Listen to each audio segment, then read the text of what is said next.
Now recognize Dr. McCormick for 5 minutes of questions. Thank you, Dr. Wenstrup, Chairman. It's been insinuated that politicians, only bloggers, only conspiracy theorists are disagreeing with you. I want to point out that I'm probably the only member of Congress that actually treated patients during the pandemic from the very beginning to the very end of the pandemic, during night shifts in the ER. Thousands of patients during that time. And in 2020, I was censored. My medical license was threatened because I disagreed with bureaucrats. Literally taken off the internet as a person who was treating patients with leading-edge technologies, developing theories, but doing my very best, but being censored by the United States government for the first time, stepping in and taking the place of medical professionals as the experts in healthcare. Any dissent surrounding COVID-19 treatments, mask mandates, and any public policy surrounding the pandemic was immediately labeled as anti-science. I watched as public health officials and politicians told my patients what treatment options were best for them, regardless of their comorbidities or their medical history. Despite my education and my training and my experience, my opinions were relegated to conspiracy and misinformation by so-called healthcare experts who had never treated a patient throughout the entire pandemic. This has been a black eye on the medicine and has highlighted why government should never insert itself in between patients and their healthcare providers. The American people deserve to make medical decisions through conversations with their physicians rather than politically motivated mandates. Dr. Fauci, did you ever treat a patient for COVID during the pandemic?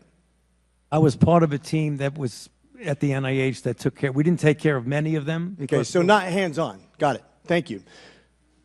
Why would I be criticized by a bureaucrat for doing my very best as a healthcare? This is a rhetorical question.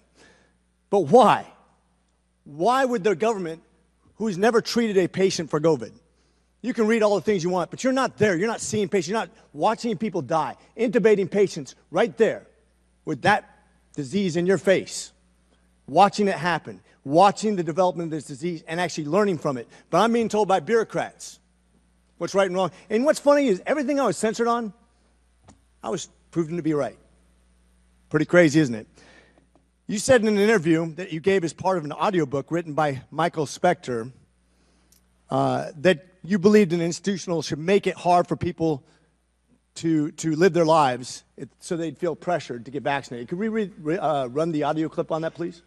You think can be done about it. I have to say that I don't see a big solution other than some sort of mandatory vaccination. I know federal officials don't like to use that term. Once people feel empowered and protected legally, you are going to have schools, universities, and colleges are going to say, you want to come to this college, buddy? You're going to get vaccinated. Lady, you're going to get vaccinated. Yeah. Big corporations like Amazon and Facebook and all of those others are going to say, you want to work for us, you get vaccinated. And it's been proven that when you make it difficult for people in their lives, they lose their ideological bullshit and they get vaccinated. Thank you. Are all objections to COVID vaccinations ideological bullshit, Dr. Fauci?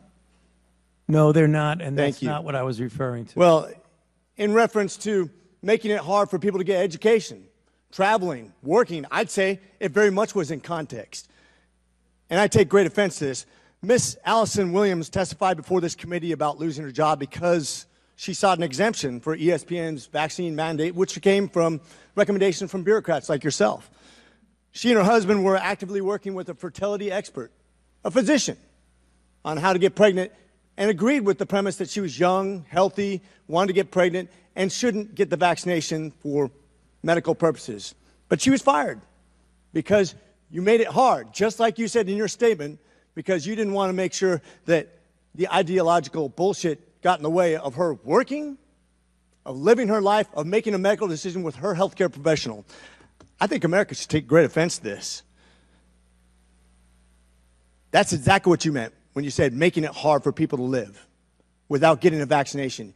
You affected people's ability to work, travel, be educated, to actually flourish in American society, to self-determine, as we're all given God-given rights.